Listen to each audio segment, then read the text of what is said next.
Muy buenas noches, Venezuela. Bienvenidos todos a este su espacio. La Fuerza de la Unión, una tribuna abierta de la sociedad democrática venezolana para compartir con todos ustedes, más allá de cualquier distingo puntual, partidista o ideológico, la angustia, la preocupación, la justa indignación por lo que hoy pasa en nuestro país y también la certeza, la confianza, la esperanza de que trabajando juntos, de que remando unidos en la misma dirección, seremos capaces de construir la Venezuela de trabajo y de respeto, la Venezuela con alimentos y con medicinas, la Venezuela con democracia y con libertad, que todos necesitamos y que ciertamente todos merecemos. La Fuerza de la Unión es una presentación de frigoríficos NIS, el placer de la carne, ubicado en la planta baja del Mercado Municipal de Chacao. Es también una presentación de Supermercado Madrid, ubicado en la calle Páez de Chacao, diagonal a la Plaza Bolívar de ese municipio.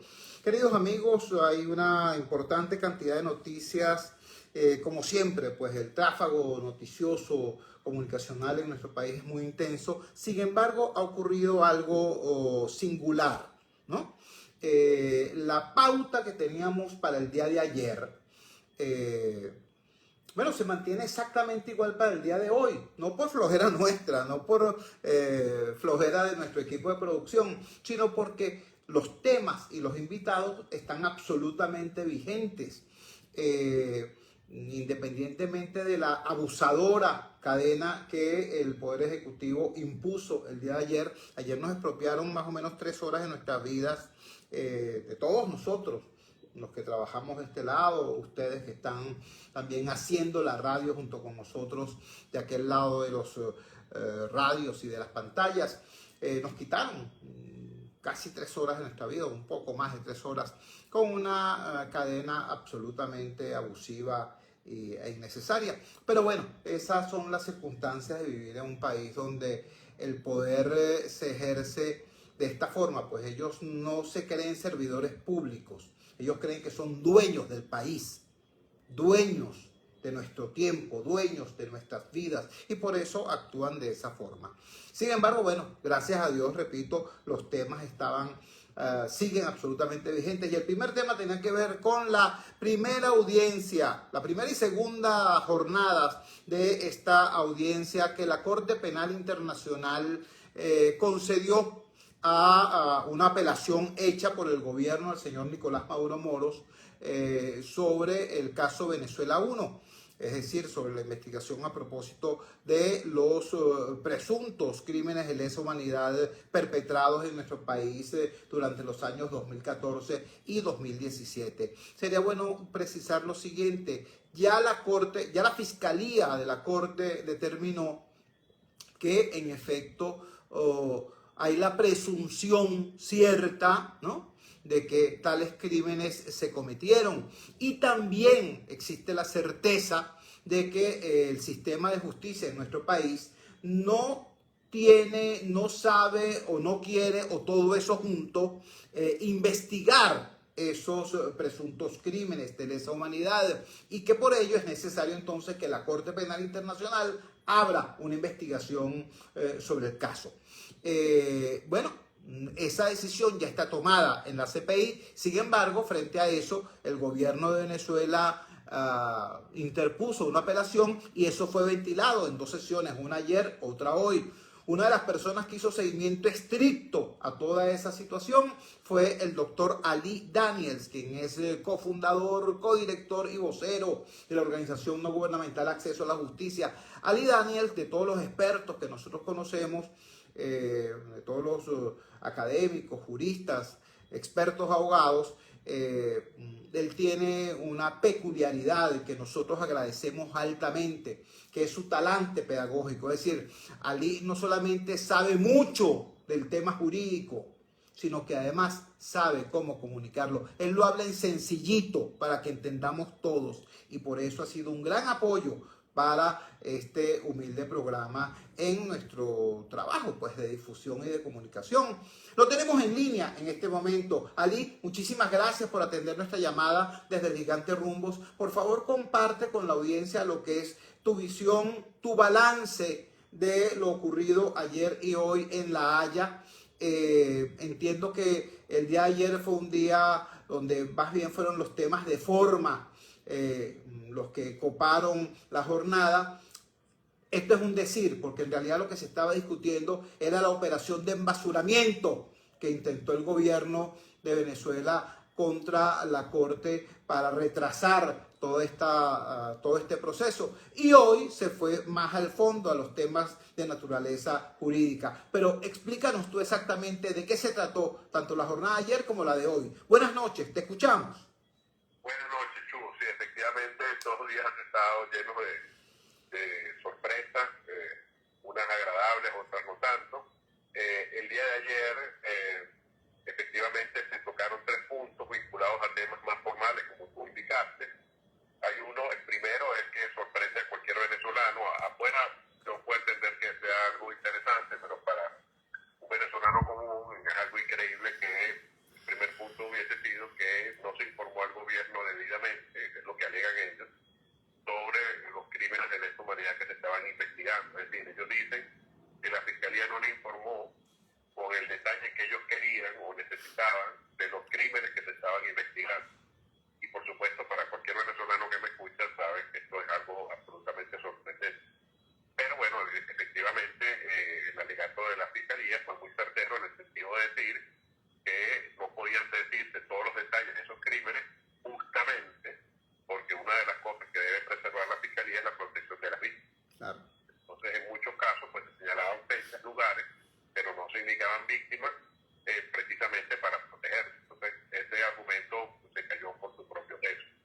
El segundo punto fue el que más se debatió y que de verdad ayer, bueno, algunos salimos a tomar una aspirina porque fueron como 2 horas hablando del mismo tema, que era si los documentos que dio el gobierno venezolano, que ellos dicen que alcanzan los 25.000 folios, los 25.000 páginas, todos debían ser traducidos. Y el gobierno alegaba que esa traducción debía haberlo hecho la Fiscalía y no el gobierno. Cosa que me llama la atención, porque con tantos recursos que se destinan para otras cosas, como por ejemplo la defensa de Alexa, no entiendo por qué el gobierno no podía pagar la traducción de esas 25.000 páginas, ¿no? Y la Fiscalía dijo, bueno, nada, yo envío la información como usted me la manda. Y el gobierno había traducido 72 casos con 75 anexos, y esos traducidos, la Fiscalía los envió a la sala, y la sala decidió en base a esos expedientes traducidos, no sobre lo que no se habían traducido. Y al final, pues evidentemente era tan obvio que incluso una jueza de la sala le dijo, pero ustedes saben que si ustedes lo hubiesen pedido, se hubiese considerado la posibilidad de agregar el español como el lenguaje del trabajo de la Corte, pero ¿por qué no lo pidieron? Y ya a partir de esa pregunta el caso, pues efectivamente este argumento quedó desarmado, porque efectivamente el gobierno nunca hizo esta solicitud. Y la tercera tiene que ver con el hecho, que es muy importante, de que el gobierno no mandó, o sea, si le dicen, mire, yo quiero saber si usted está investigando crímenes de lesa humanidad, ¿qué es lo que tiene que mandar un gobierno serio que quiere defenderse seriamente? Bueno, manda los expedientes, manda las imputaciones fiscales, manda las actas policiales de esos casos. Bueno, resulta que la mayoría de esas 25.000 páginas que tanto se habló ayer eran fichas resúmenes, eran esquemas, eran manuales policiales, eran manuales de procedimiento, no eran expedientes judiciales. Entonces, claro, ese era otro argumento, de decir, bueno, si tú ni siquiera me estás mandando expedientes judiciales, ¿cómo quieres que yo considere que tú estás efectivamente investigando? Si lo que me mandas son fichas. Y además, la Fiscalía incluso fue más allá, dijo, e inclusive la información que hay en esa ficha, lo que hace es confirmar lo que hemos visto. Es decir, las fichas lo que dicen es que desde hace 3, 4, 5 años no se mueve este expediente, que no se conoce quién es el perpetrador, que ni siquiera hay una calificación al delito, etcétera, etcétera, etcétera. Entonces, esos argumentos realmente fueron demoledores y ayer eso generó que el abogado del gobierno, el señor Ben Emerson, que yo pensaba que como era británico, como era inglés, iba, digamos, a hacer, digamos, una caracterización de la flema inglesa, ¿no? De ese carácter taciturno que caracteriza a los ingleses, y que por el contrario no se mostró ayer ni hoy, porque empezó diciendo que la Fiscalía era un caos, que eran muy incompetentes,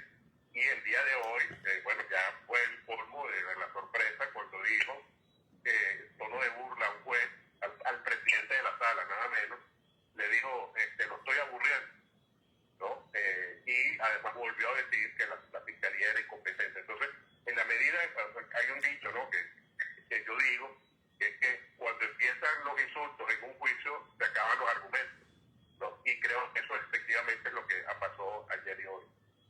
Y hoy se hablaron ya de puntos más de fondo, que tiene que ver por qué Venezuela no ha investigado los elementos contextuales de un delito. Eso es muy fácil de explicar. ¿Qué es un elemento contextual? Bueno, ¿qué diferencia un asesinato como crimen de lesa humanidad a un asesinato ordinario que está en el Código Penal? Muy sencillo. Que el asesinato como crimen de lesa humanidad tiene que ejecutarse de una manera sistemática o generalizada. Y esos son los elementos contextuales.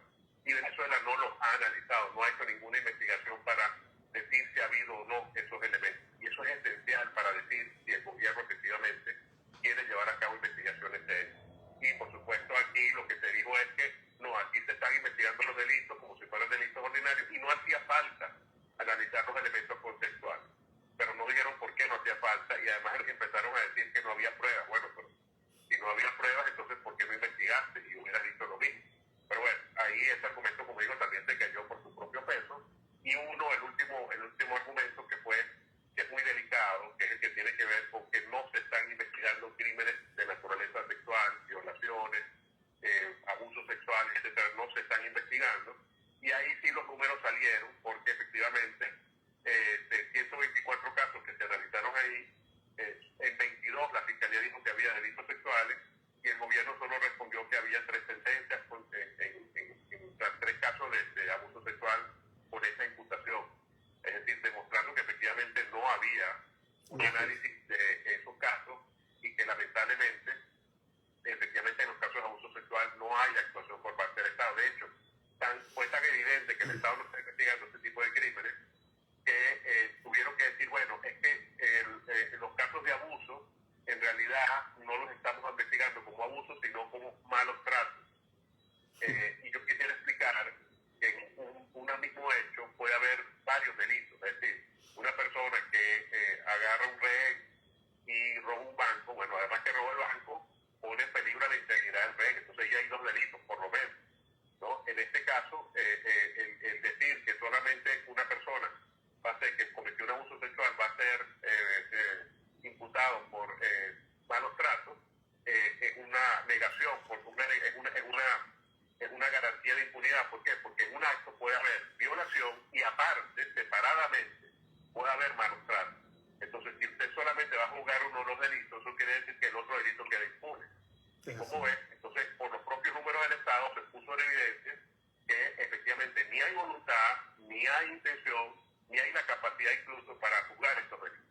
Estamos conversando con el doctor Ali Daniels. El doctor Ali Daniels es codirector, cofundador y vocero de la organización no gubernamental Acceso a la Justicia. Él, junto con otro grupo importante de activistas de derechos humanos de nuestro país, ha hecho un seguimiento estricto a lo que ocurrió el día de ayer, el día de hoy, en La Haya, en estas 2 sesiones de la audiencia que la Corte Penal Internacional concedió al gobierno de Venezuela en el intento del gobierno de Venezuela de evitar que se formalizara la investigación sobre presuntos crímenes de lesa humanidad en nuestro país.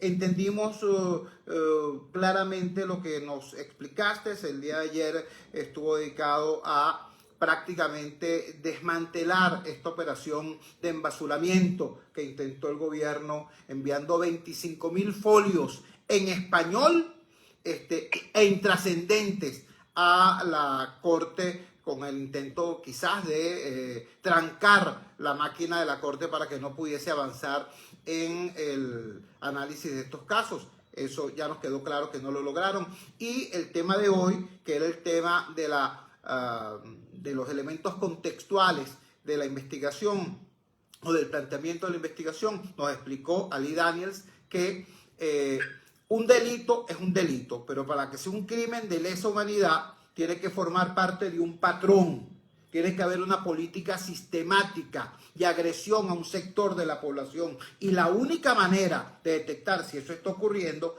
es viendo no solamente el delito, sino viendo su contexto. Entonces, si tú ves que en 10 ciudades durante 7 meses Por ejemplo, estoy poniendo simplemente un ejemplo, agentes de la fuerza pública se combinaban con grupos civiles llamados colectivos para actuar en coreografía contra un grupo de ciudadanos que además casualmente eran opositores al gobierno. Si tú ves que eso está pasando en 10 ciudades del país durante 7 meses seguidos, entonces puedes decir, a raíz del análisis del contexto, bueno, aquí hay una situación de lesión a los derechos humanos, no simplemente un exabrupto formal o un exabrupto casual de un policía aquí o un soldadito allá. No, aquí hay un dispositivo sistemático y la existencia de ese dispositivo implica la presunta comisión, la posible comisión de un crimen de lesa humanidad. Finalmente, Ali, háblanos del tema de la investigación más allá de de las personas que tenían el dedo sobre el gatillo, de las personas que podían ser responsables directos de los hechos de violencia. ¿Cuál fue la diferencia entre el planteamiento de los representantes del gobierno del señor Maduro y el planteamiento hecho por la Fiscalía y sobre todo por la Oficina de Representación de las Víctimas a propósito del tema de la investigación de la cadena de mando? Sí, muy importante lo que he dicho, porque efectivamente el gobierno trató de hacer ver que se buscaba de alguna manera algún tipo de responsable. Y en un caso, por ejemplo, justamente que sobre violencia sexual, hablaron de que había un inspector jefe entre los imputados y en que en otro caso había varios tenientes coroneles también imputados, dando a entender que no solamente se trataba de personal subalterno. Pero debemos recordar que en Venezuela estas personas, este tipo de funcionarios, no son los más altos funcionarios de ninguna de las instituciones, ni de la policía, ni de la Fuerza Armada. Para que tengamos un ejemplo claro, en el caso de los tenientes coroneles hay 5 grados de oficiales por encima del grado de teniente coronel. Uno, el que todos conocemos, el de coronel, más los 4 que se han creado, que se han agregado a los que ya habían antes, ahora hay 2 más, en el grado general, de modo que hay 5 grados más de personas de mucho más responsabilidad que justamente el gobierno ha confesado, no ha investigado. Entonces, en este sentido, también quedó en evidencia que no había altos mandos involucrados y, como tú lo has señalado, cuando el mismo patrón se repite en varias ciudades, eso evidentemente no lo decide un teniente coronel o un sargento, eso lo deciden altos funcionarios, igual que en los centros de detención donde ocurren estas cosas tan trágicas que hemos señalado en otros días. Eso no ocurre porque a un capitán o un teniente coronel se le ocurre. Eso es un mandato, pues obviamente, de otras instancias más altas. Entonces, a partir de ahí, quedó en evidencia que ese elemento, que también es fundamental para saber que un gobierno tiene la intención de investigar, tampoco se había cumplido. Y yo quisiera señalar algo, Teo, más allá del tema legal. Yo quisiera que se vieran 2 puntos, ¿no? El primero, que esta es la primera vez que las víctimas representadas a través de la Oficina de Defensa Pública se presentaron ante un juez imparcial e independiente. Eso no es poca cosa. Esta es la primera vez que las víctimas venezolanas pueden decir: hemos estado ante un juez imparcial e independiente. Yo no sé qué va a decidir la sala. Ojalá sea a favor de las víctimas. Pero yo sí sé que este es un juez, esos jueces de la Corte son jueces imparciales, independientes. No tengo la menor duda. Y además quisiera agregar que lo mejor del día de hoy fue el cierre que hizo la defensora, justamente la encargada de la Oficina de Defensa Pública de Víctimas, con un cierre que nos quebró a todos los que los estamos escuchando, donde efectivamente habló en nombre de las víctimas, señaló algunas de las cosas que las víctimas han padecido y dijo que efectivamente la Corte era el único camino, la única esperanza, y habló de sanación y reparación, de consuelo que les puede dar la Corte, que no hay otra instancia judicial a la cual ellos puedan recurrir, y que por lo mismo pedía en nombre de todas esas víctimas que pudieran, que se ratificara la decisión de la Sala de Cuestiones Preliminares de continuar.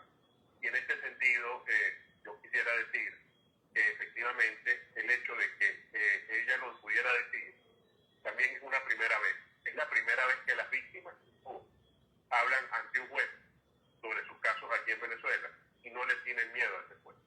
Eso no es poca cosa. Así es, Ali. Yo quiero agradecerte enormemente que nos hayas regalado estos minutos, que nos hayas hecho este apretado resumen, porque nos permite entender efectivamente que el gobierno de Maduro fue a La Haya buscando una apelación y que lo que consiguió fue realmente eso que en Venezuela llamamos una pela. Muchísimas gracias, Ali. Muy buenas noches. Cuídate, Chugo. Salud. Un gran abrazo. Ali Daniels, el doctor Ali Daniels, codirector, cofundador y vocero de la organización no gubernamental Acceso a la Justicia, explicándonos entonces qué pasó en la doble jornada de esta apelación que la Corte Penal Internacional concedió al gobierno de Venezuela. Allí hubo no una parte, sino 4 partes. Los representantes del gobierno de Maduro, los jueces de la Corte, la Defensoría Pública de las Víctimas, primera vez que las víctimas pueden presentar sus casos de manera directa ante un juez imparcial, como nos lo acaba de decir Ali Daniels, y estaban también, por supuesto, todos estos activistas que han nutrido el trabajo de investigación. Agradezco de verdad altamente a Ali Daniels que nos haya puesto en detalle de todo lo ocurrido. Y ahora vamos a un tema local, pero que es expresión y es reflejo de una situación nacional. Somos un país a la intemperie, somos un país donde no hay ni gerencia de riesgo ni gestión de desastre. Somos un país tropical donde es entonces normal que haya lluvia, que haya sequía, que haya precipitaciones X. Y sin embargo somos un país privilegiado porque estamos fuera de la ruta de los huracanes caribeños. Sin embargo, basta que caigan 4 gotas de agua para que se arme una situación complicada. Y en los últimos días, en las últimas semanas, lo que ha caído no son 4 gotas. Ha habido una pluviosidad muy alta. La Universidad Central de Venezuela informaba ayer que durante el mes de octubre, durante los 31 días del mes de octubre, llovió 23 días seguidos.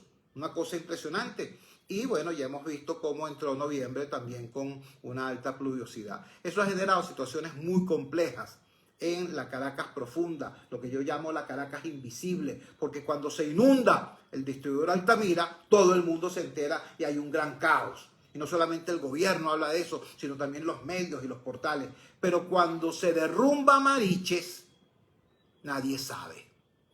Cuando se derrumba Caucahuita, ni idea. Cuando pasa algo en la carretera Petare-Santa Lucía o en las inmensas barriadas que están en la carretera vieja Petare-Guarenas, ni idea. ¿Me entiendes? Bueno, todo eso colapsó. Todo eso colapsó. Yo quiero que ustedes escuchen de inmediato el sonido que en exclusiva para la Fuerza de la Unión nos envió desde Mariches el dirigente popular Ramón Ojeda. Escuchemos, repito, a Ramón Ojeda. Aló. Aló. Aló, dígame. Perdón, estoy pidiendo los sonidos tal y como los habíamos acordado. Okay, voy con el Ramón Ojeda. Por favor. Disculpe. Saludos a todo el equipo del Gigante Rumbo y a todo el equipo en tu programa. Muchas gracias una vez más por darnos esta oportunidad de visibilizar y transmitir nuestra problemática. Bueno, todo se trata de la carretera Petare-Santa Lucía. Hay una preocupación enorme porque hay un deslave, una fuga de borde a la altura del sector Limoncito. Esto que es entre Vista Hermosa y Limoncito. Recuerda la vez pasada que estuviste haciendo programa en el sector Vista Hermosa sobre el tema de la cola, el tema del tráfico, el mal estado de la carretera. Bueno, esto, si bien las lluvias han acelerado esta situación, también tenemos que resaltar que la falta de mantenimiento a la carretera nacional, el sistema de desagüe de la lluvia, el sistema de la lluvia y drenaje, ha mencionado, este deslave ha ido en aumento. Ya tenía meses atrás que denunció, y entonces, bueno, ahora ya está la gravedad del tema. Es preocupante porque, bueno, prácticamente ya lo que queda es un canal de la carretera, y bueno, y va progresivamente erosionando mientras que le siga cayendo agua. Entonces, bueno, el llamado es a todos los niveles de gobierno, principalmente, bueno, ya se hizo el sistema de aviso, de alerta de la zona, pero sigue cayéndole agua a este falla de borde. Y entonces, bueno, la debida atención de la alcaldía, de la gobernación, del ministerio, ante que esta situación se agrave más. Esto es una vialidad que afecta a gente de Caucahuita, Dolorita, Fila de Mariche, la gente que hace los valles del Tuy, Santa Lucía, Santa Teresa. Y bueno, si esto sigue progresando, la carretera Petare-Santa Lucía literalmente va a quedar incomunicada. Entonces hacemos un llamado de atención. Muchas gracias nuevamente a ti y al gigante Rombos. Era la voz de Ramón Ojeda desde Fila de Mariches. Si usted sabe dónde queda la urbanización Miranda, si usted sabe dónde queda la Universidad Santa María, si usted sabe dónde queda pues la salida de Caracas hacia Guarenas, tiene que saber que si agarra hacia la derecha, hacia los canales de la derecha de la autopista, y se sale allí y toma esa vía que va hacia la Universidad de Santa María y llega a la urbanización Francisco de Miranda, si usted sigue por esa vía, hace la curva, dobla a la derecha y empieza a subir, esa es la carretera Petare-Santa Lucía. Bueno, los primeros barrios que te encuentras son de Petare, pero eso llega hasta una zona llamada El Huinche. Son más de 150 barrios y creo que me quedo corto. Personas que están viviendo en esa condición que nos describió Ramón Ojeda. Hoy la gente de nuestros colegas del portal de Unión Radio Net tiene el siguiente titular: 6 casas se desplomaron en la carretera Petare-Guarenas por las lluvias. Y estamos hablando, esta es otra vía, esta es la Petare-Guarenas. Escuchemos ahora un sonido de la señora Mélida Gómez. Mélida Gómez es habitante de San Isidro. En San Isidro también ha habido una situación crítica. Hay familias que han perdido sus casas, se han derrumbado las casas. Hubo una situación ahí muy compleja. Allí en Turumo había una estación de servicio, una bomba de gasolina. Eso, bueno, se cayó, empezaron unas obras que jamás terminaron. La alcaldía y la gobernación dejaron eso así, pero los escombros, las piedras quedaron sobre la vía. Resulta que crecieron 2 quebradas, confluyeron allí, se llevaron esas piedras y esas piedras se transformaron en proyectiles que acabaron con una buena cantidad de viviendas y pusieron en peligro la vida de muchas personas. Pero dejemos que sea Mélida Gómez de San Isidro quien nos explique qué fue lo que pasó. Escuchemos.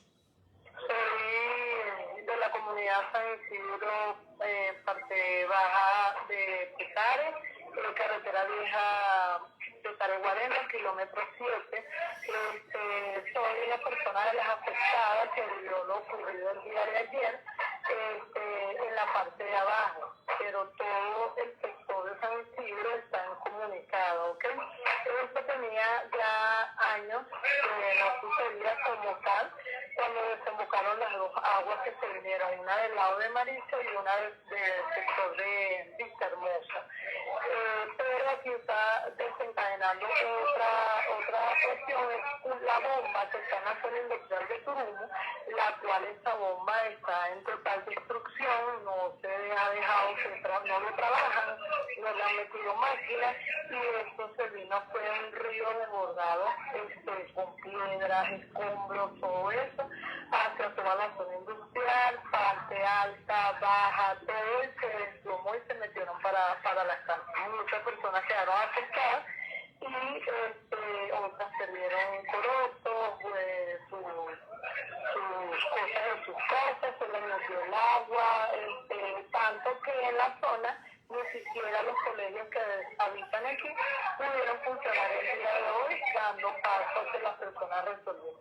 Necesitamos de verdad que manden los camiones, para que limpien, para que abriten paso a las personas también que tienen que salir a trabajar y todas en sus radiaciones. Esto es lo que ocurrió en San Isidro. En San Isidro la lluvia reblandeció los terrenos, las casas se desplomaron, los escombros que estaban alrededor de la antigua bomba de Turumo fueron llevados por la corriente y se transformaron en proyectiles que impactaron otras viviendas. Los daños fueron materiales, afortunadamente. Situación distinta la que tenemos en Caucagüita. En Caucagüita, bueno, hay víctimas humanas.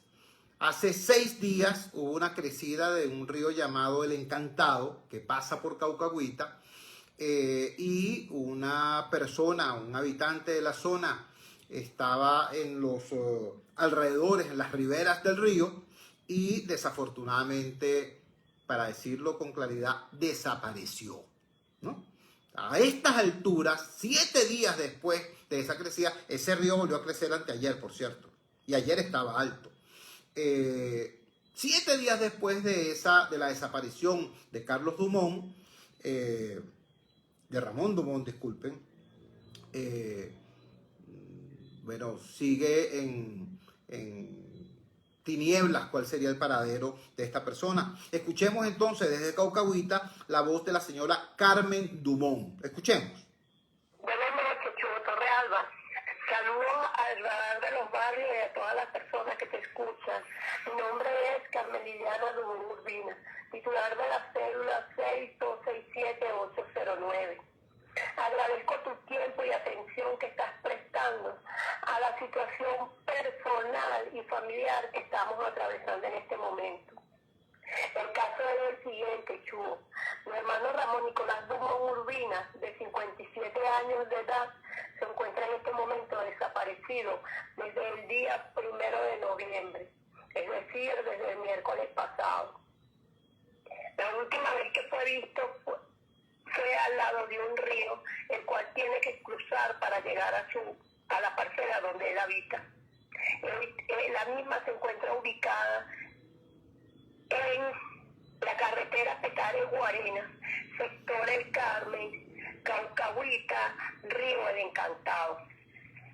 Para el momento de su desaparición, él vestía chemis azul marina, pantalones blue jean y cholas tipo cross. Su estatura aproximada es de 1,85. Su color de piel es moreno claro, cabello castaño oscuro, con textura delgada, y una de sus características son bigotes. Te hago este llamado por este medio, Chubo, para que, por favor, si alguna persona tiene información alguna, o lo ha visto, o tiene alguna noticia, por favor nos contacte. Ya todas las autoridades competentes, tanto como Defensa Civil, bomberos forestales, están haciendo su labor desde la semana pasada. Están trabajando de manera conjunta. Pero en vista de que ha pasado tanto tiempo, estamos agotando todos los recursos para difundir, por si acaso alguien lo conoce o sabe algo más de lo que está pasando. Agradecida, Chubo. Saludos. Era la señora Carmen Dumont desde Caucagüita denunciando la desaparición de su hermano Ramón Dumont, que en las cercanías, en las riberas del río El Encantado en Caucagüita, desde la crecida del río, la primera crecida que fue el 1 de noviembre, bueno, no se sabe de él. Ese río volvió a crecer hace 48 horas y toda la zona se mantiene en zozobra, en desastre. Usted pudiera pensar, bueno, Chubo nos está hablando de Caucagüita, nos está hablando de San Isidro, nos está hablando de Mariche, que son comunidades precarizadas, que son comunidades muy pobres, por lo tanto son muy frágiles, y es más o menos entonces esperable que ante una amenaza natural se resquebraje la escasa convivencia que allí pudiera existir. Lamentablemente es así, pero fíjese usted qué cosa tan curiosa. Frente a Caucagüita, o sea, Caucagüita es una montaña que está, si usted va subiendo de Caracas hacia Guarena, al salir del túnel, Caucagüita te queda a mano izquierda. es la montaña que te queda a mano izquierda. Pero exactamente frente a Caucahuita, al salir del mismo túnel y ves a mano derecha, te queda una zona de clase media, clase media alta incluso, que se llama Parque Caiza, ¿no? Son venezolanos de clase media que no tuvieron cómo desplazarse hacia, por ejemplo, los Altos Mirandinos, hacia San Antonio de los Altos, San José de los Altos. No pudieron tampoco económicamente quedarse en Caracas, pero antes de irse a Charallave, antes de irse a Guarenas, lograron ubicar un apartamento allí en Parque Caiza. Bueno, Parque Caiza está en el último estado. La vialidad está destrozada y esa comunidad está a punto de quedarse incomunicada. Lo digo para que se vea, pues, que este no es un problema simplemente de los pobres de siempre. Este es un tema de los pobres de siempre y de los empobrecidos de ahora, ¿no? Porque la clase media venezolana ha caído en un foso terrible a lo largo de estos últimos 14 años. Escuchemos entonces desde Parque Caiza la voz de la señora Elisa Gutiérrez, relatándonos qué es lo que está ocurriendo allí. Escuchemos. Buenas noches, chicos. Saludos a los oyentes de Radio Rumbo. Bueno, explico la grave situación que estamos viviendo las 7.000 familias que recibimos en Parque Caiza, municipio Sucre del estado Miranda. Tenemos una vía totalmente colapsada, amigos, producto de las fuertes lluvias caídas estos últimos días. Estamos a punto de quedar totalmente incomunicados por los derrumbes muy graves, que ya queda solamente un solo canal para entrar y salir de Caiza. Estas fallas de borde ya también tenemos como 4 fallas de borde muy graves. Estamos sin energía eléctrica desde anoche. También de verdad estamos teniendo problemas con el servicio de agua por tubería. Tenemos un mes sin que nos llegue el agua. El llamado que hago a las autoridades es que deben hacerse presentes con maquinaria pesada, porque tienen que desalojar, despejar la vía principal, que de verdad estamos en alto riesgo, los que estamos transitando por ahí para nuestro trabajo, para llevar a los niños al colegio. No está fácil, de verdad que tenemos mucho tiempo sin tener respuestas de las autoridades. Y el llamado es ese, el llamado es que estamos en emergencia. La comunidad está totalmente colapsada, los huecos grandísimos que tenemos en la vialidad caen en un hueco de se pierde caucho, a punto de que un vecino choque con otro porque los huecos son tan grandes que se llevan la mitad de un canal. Te damos de verdad que gracias, Chuo, siempre tan cercano a las comunidades. Te pido que sean nuestros ojos, que nos ayudes a difundir la información que le llega al presidente Nicolás Maduro, a su equipo de trabajo, a sus ministros, a sus alcaldes, los cuales fueron elegidos por todo este pueblo, que cree en ellos, que creyó en ellos, pero que de verdad nos tiene totalmente abandonados. Gracias, Chugo. Te habla Elisa Gutiérrez de la comunidad Parque Caiza, una comunidad hermosa, una montaña privilegiada. De verdad que pedimos el apoyo de las autoridades, que se trasladen, que Protección Civil venga y evalúe la montaña. Tenemos alto riesgo. De verdad que gracias, Chu.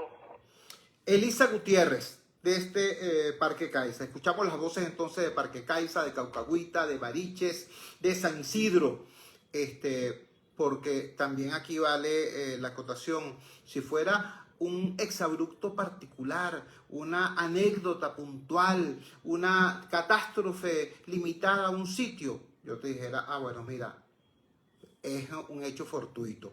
Pero cuando tú escuchas todo esto, entonces tú dices, vale, este es un país a la intemperie. Vamos a la siguiente pausa comercial, vamos a identificar la valiente señal del gigante Rumbos y al retorno vamos a estar retomando un tema también de la agenda política. ¿Qué pasa con el referéndum? ¿Qué pasa con el tema del referéndum y el Esequibo? ¿Eso es pertinente? ¿Eso es de verdad obligante? ¿Qué posición debe tener el país que quiere cambio y nosotros como ciudadanos frente a esa convocatoria? De eso y más vamos a estar hablando al retorno. Vamos entonces a la siguiente pausa comercial y ya regresamos con muchísimo más de La Fuerza La fuerza es la unión.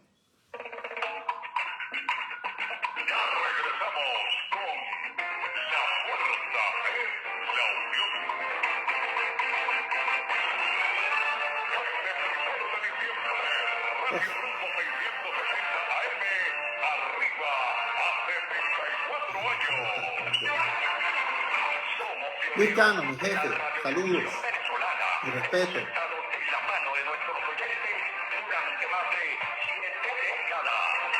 Luis, hay que hacer alguna campaña ahorita de solidaridad con los jubilados y pensionados en el contexto de la Navidad.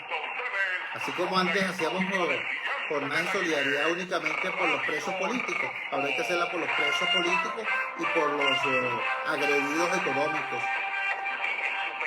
Hablemos de eso, hablemos de eso.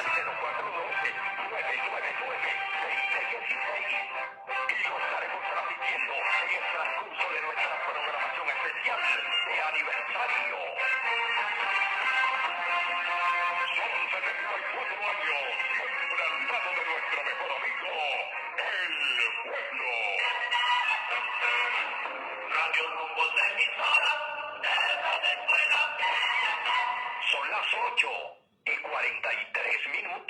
Publicidad. Vamos a la playa. Convierte tus fines de semana en unas largas vacaciones. Posada Mansión Georgette. Villas equipadas con cocina, nevera, aire acondicionado. Disfruta de nuestra hermosa piscina abierta las 24 horas. Posada Mansión Georgette. En el mismo Caribe de Boca de Chile. Aponte, saludos. ¿Cómo estás? Te esperamos los 365 días del año. Reservaciones por los teléfonos 0414-303-2476 y 0414-131-3998. Síguenos, @tu posada. Y ya es. Atención, mucha atención. En Óptica Martínez y Bolívar, en la Roosevelt, frente al elevado y en el centro comercial Propate de Ariel 2, frente a Factory, se volvieron locos. Porque ahora tenemos el 20% de descuentos en todo. Llámate ya, 633. Daniel Quintana, claro. Y Sofía, allá arriba en Quito.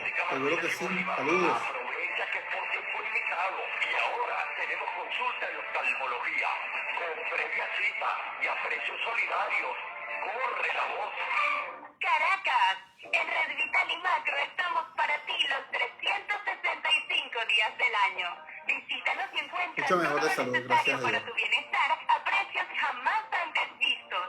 De lunes a domingo de 8 de la mañana a 8 de la noche. Red Vital y Macro, salud y alimentos en un solo lugar. Hoy la gente está contenta. Red Vital y Macro, solo vamos a celebrar.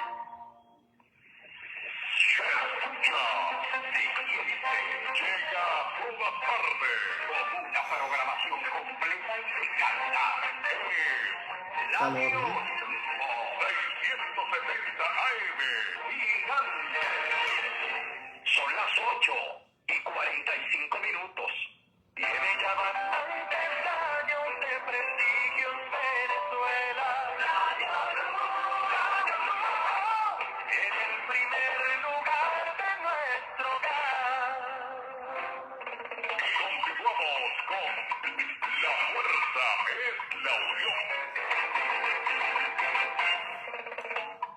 Regresamos a La Fuerza es la Unión. Tal y como habíamos ofrecido al final del segmento anterior, no vamos a evadir un tema que está en la palestra pública, que es el tema del referéndum consultivo a propósito del Esequibo, de los derechos legítimos históricos que tiene la nación venezolana sobre el territorio del Esequibo, y también sobre el hecho cierto de que los malos manejos, los deficientes, los muy poco profesionales manejos que la diplomacia venezolana en los últimos 25 años se han sucedido, han colocado en tremendo riesgo esa legítima aspiración venezolana al Esequibo y a la plataforma marítima que genera. Este es un tema delicado, este es un tema complejo, hay que decirlo. Por eso lo pertinente, lo serio es buscar criterio experto. Y tenemos en línea a alguien que no solamente conoce el tema desde el punto de vista histórico, desde el punto de vista profesional. Él es internacionalista, egresado de la Universidad Central de Venezuela y es una persona que tiene además una capacidad de comunicación importante. Es capaz de traducir en términos entendibles situaciones que ciertamente pueden ser bastante complejas. Me refiero al internacionalista, al joven internacionalista venezolano Lauren Caballero. Lauren, gracias por atender nuestra llamada de Gigante Rumbos. Disculpa que no nos hayamos podido conectar antes tal y como estaba previsto, pero es que con la cadena de ayer se agolparon muchas cosas en la agenda. Y bueno, precisamente la cadena de ayer la utilizó el señor Nicolás Maduro para hacer una suerte de gran espectáculo sobre este tema del Esequibo y del referéndum. En tu opinión, como internacionalista, ¿es pertinente el tema del referéndum? ¿Cuál debe ser la actitud y conducta del ciudadano frente a esa convocatoria? Te escuchamos. Mira, primero agradecerte por la invitación y saludar obviamente a tu distinguida audiencia. Fíjate, la opinión que yo mantengo sobre este asunto ahora mismo, luego de los 3 horas de cadena de ayer, es que este referéndum se trata de un hecho político consumado. Un hecho político que ahora mismo no tendría mucho sentido ponernos a discutir sobre si es constitucional o no, sobre si es conveniente que se lleve a cabo o no.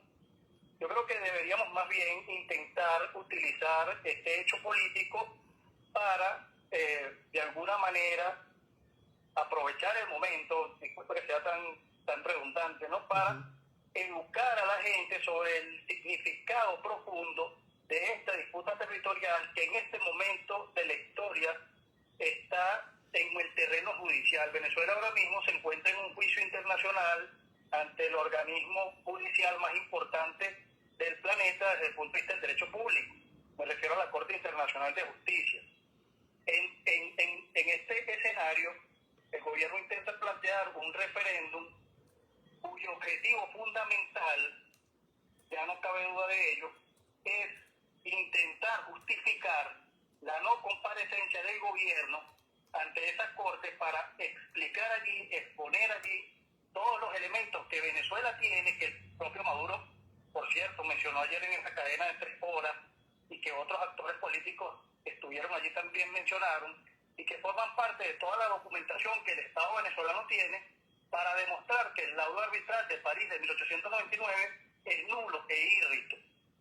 Porque a mi entender, y creo que en esto concordamos muchos de los que hemos estudiado el tema, el laudo arbitral de 1899 es una de las sentencias más fácilmente desmontables que ahora mismo se mantienen vigentes y que, por cierto, está bastante, ha quedado en entredicho producto precisamente de que la propia Gran Bretaña en su momento y su colonia, la Guayana Británica, aceptaron que Venezuela pues tenía reservas importantes con respecto a ese laudo. Entonces, me parece que es un grave error que el gobierno desestime la posibilidad de asistir a la Corte arguyendo cuestiones politiqueras, como por ejemplo que se trata de un tribunal al servicio de intereses imperiales o cuestiones por el estilo, ¿no? Que está comprado por la ExxonMobil. O sea, todos estos elementos que no tienen ningún tipo de asidero desde el punto de vista de las pruebas, pues no hay elementos de convicción que demuestren eso. Por el contrario, lo que la tradición histórica jurídica reciente nos demuestra es que este tribunal ha tomado decisiones muy apegadas a derecho, interpretando la norma adecuadamente, y parte de la interpretación de esa norma pasó por demostrar cómo precisamente Venezuela había, con el Acuerdo de Ginebra de 1966, aceptado la posibilidad de que el diferendo limítrofe con la Guayana Británica, o en este caso la República Cooperativa de Guyana, fuese resuelto mediante un recurso judicial, es decir, acudir a un tribunal internacional, en este caso la Corte, para que esta instancia decidiera sobre el caso. Venezuela ha tenido muchísimos años, desde 1976 hasta hoy, para estudiar todos los elementos necesarios, de manera que el día que, si se presentara, como efectivamente acaba de ocurrir, la situación de que el caso terminase en manos de un órgano judicial internacional, pues nosotros pudiésemos defender nuestra posición de manera, digamos, satisfactoria para Venezuela también. Parece que no se hizo la tarea y en los últimos años, sobre todo, se ha demostrado un gran desconocimiento del tema por parte de los actores que llevan la diplomacia venezolana y también por parte de los asesores en materia jurídica. Pareciera que no entienden el derecho internacional o se hacen los museos, como decimos popularmente, ¿no? De manera que, bueno, ahora mismo el dilema ya no es si asistir o no al referéndum. Creo que allí no hay que dar la contienda, o sea, no podemos trasladar el debate político al escenario en el cual entremos en una confrontación acerca de la constitucionalidad del referéndum y todas estas cuestiones, sino que debemos alertar al país, y esto hay que hacerlo creo que en todas las instancias, sobre lo contraproducente que sería para el resto o sea, para los años por venir, la historia patria, no asistir a defender a nuestro país en esa instancia. Porque resulta, querido Chugo, que la Corte, como lo establecen sus propios estatutos, determinó que efectivamente tenía jurisdicción para conocer de este caso. La jurisdicción se le otorga precisamente el Acuerdo de Ginebra, ley de la República Bolivariana de Venezuela, por cierto. Entonces, ya estando el juicio en marcha, Venezuela tiene la oportunidad de ir allí y tiene además este gobierno la responsabilidad de asistir allí a defender lo que es de todos los venezolanos por la vía jurídica, además con todos los elementos que tenemos, ¿no? Para demostrar lo fraudulento del laudo de París de 1899. Estamos hablando de elementos jurídicos y de elementos históricos. Y para eso hace falta que el gobierno se deslastre de toda esos complejos que tiene con cuestiones relativas a la politiquería interna, y entienda que tiene que llamar a los hombres y mujeres mejor capacitados en materias de derecho internacional, en materia de relaciones internacionales, en materia de litigios internacionales, de historia, que hay muchísimos en Venezuela, para que vayan allí y elaboren una estrategia. Tenemos 6 meses para eso, creo que un poquito menos, unos 5 meses y algo.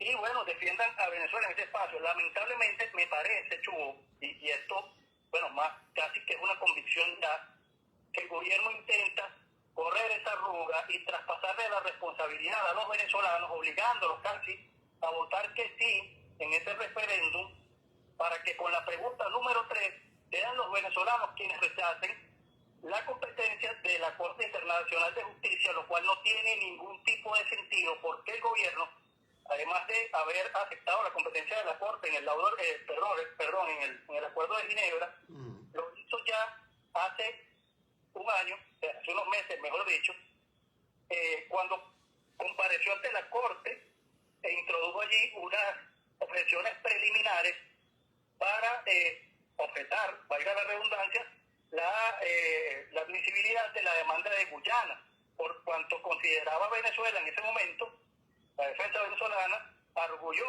que hacía falta una de las partes, en este caso Gran Bretaña. Obviamente, esa posición es una posición totalmente absurda, ¿no? Imagínate, si ya el hecho de enfrentar al equipo de juristas de Guyana representa un desafío, imagínate tener que enfrentarnos también en el mismo juicio a la Gran Bretaña, que novicios en el asunto de los litigios internacionales no son precisamente. Bueno, la Corte desestimó ese recurso, pero con esta acción el gobierno de Maduro volvió a otorgarle una vez más, es decir, ratificó una vez más la competencia de la Corte sobre el asunto, y lo hizo por vía de una figura que se conoce como forum prorogatum, actuando de manera que, bueno, demuestra que reconoce efectivamente que la Corte tiene competencia en el caso, y por eso le solicita a la Corte que desestime la demanda. Y que, ya que estamos montados en ese tren, es irresponsable por parte del gobierno tratar de correr la arruga y ahora pasar a la fase siguiente, que sería si la Corte Internacional de Justicia emite una sentencia a favor de Guyana, porque Venezuela no va y se defiende, es lo más probable que ocurra. Si Venezuela no va y se defiende, obviamente la parte demandante tiene muchísimas más probabilidades de obtener una sentencia favorable a ellos. Por forfeit. Aunque si eso ocurre, el gobierno va a decir: no reconocemos la sentencia de una corte que forma parte de los órganos del imperio y todo ese show politiquero que es una barrabasada. Y bueno, va a desconocer la sentencia y va a decir: vamos a recuperar el efectivo en 200 años más, o no se sabe cuánto tiempo, obviamente para estirar la duración de lo que ellos representan como gobierno. Y eso es muy delicado, porque en este momento nos estamos jugando casi que el último cartucho, es casi que la última oportunidad que tiene Venezuela para definitivamente recuperar un territorio que nos fue arrebatado injustamente. Yo creo que todos los venezolanos que conocemos esta historia estamos convencidos de que el efectivo es nuestro y además tenemos elementos para defenderlo. Sería absurdo no hacerlo. Fíjate, se alegan cuestiones como, por ejemplo, que la Corte es un instrumento del imperio, que nos parece que además es un irrespeto, para no decir que además representa una clara demostración de ignorancia por parte de nuestras autoridades. Estamos hablando del órgano judicial más importante de la humanidad desde el punto de vista del derecho público, como lo dije en un principio, y las personas que están allí son de la mayor calidad que nos podamos imaginar. Están súper calificados y aparte de eso están allí por una cuestión de honor más que de dinero u otras cuestiones no tantas. Entonces, si el gobierno está pensando que la Corte Internacional de Justicia funciona como el Tribunal Supremo de Justicia venezolano, está equivocado. Allí las sentencias no están dictadas de antemano, por eso se les permite a las partes que vayan y se defiendan. Además es absurdo pensar que es posible comprar a 15 jueces y a todos los equipos de abogados que forman parte de esa institución. Eso es imposible. No tiene sentido. Además que no hay elementos de convicción con los que tú puedas demostrar semejantes posturas. Así es. Entonces, Laure, lamentablemente se nos acabó el tiempo. Me comprometo y me comprometo sobre todo con nuestros oyentes, que bueno, ya he recibido una treintena de mensajes con comentarios y con preguntas a propósito de tu exposición. Me comprometo a que tengamos un nuevo contacto sobre este tema, porque creo que es muy importante que nuestra audiencia se nutra con criterios tan serios como lo que estás exponiendo. Muchísimas gracias, Laure. Muy buenas noches. Un abrazo, igualmente. Era el internacionalista venezolano Lauren Caballero, explicándonos lo que a su juicio es quizás uno de los peligros más grandes que presenta el tema del referéndum, que es que la tercera pregunta sea utilizada por el gobierno como excusa para no asistir a la Corte Internacional de Justicia a defender la posición de Venezuela. Y bueno, todas las implicaciones que eso tendría. Él no objeta la realización misma del referéndum, dice que ese es un hecho político ya incuestionable, que está en marcha. Ahora, me llama profundamente la atención ese razonamiento de Lauren, que es correcto, pero me llama la atención porque sobre el referéndum han opinado internacionalistas, expertos académicos, geógrafos, historiadores, pero si es un hecho político, ¿dónde está la respuesta política frente a esa realidad? Es impresionante. De todas maneras, bueno, ese tema lo vamos a seguir manejando en los próximos días. Cuando son las 9 en punto de la noche nos despedimos. Trabajamos para ustedes. En la presidencia del Gigante Rumbos, la doctora Elsa Siciliano. Al frente de los controles estuvo, como de costumbre, el señor Luis Salazar. Habló para ustedes su amigo, comunicador popular, activista social, ciudadano en lucha por la democracia y por la libertad, Jesús Choto Rialba. Ahora más que nunca, fuerza Venezuela, porque la fuerza es la unión. La fuerza es la unión fue una presentación de Frigoríficos NIS, el placer de la carne, ubicado en la planta baja del Mercado Municipal de Chacao. Es también una presentación de Supermercado Madrid, ubicado en la calle Páez de Chacao, diagonal a la Plaza Bolívar de ese municipio. Nos encontramos mañana a las 8 de la noche en la valiente señal del Gigante Rumbos, si Dios quiere.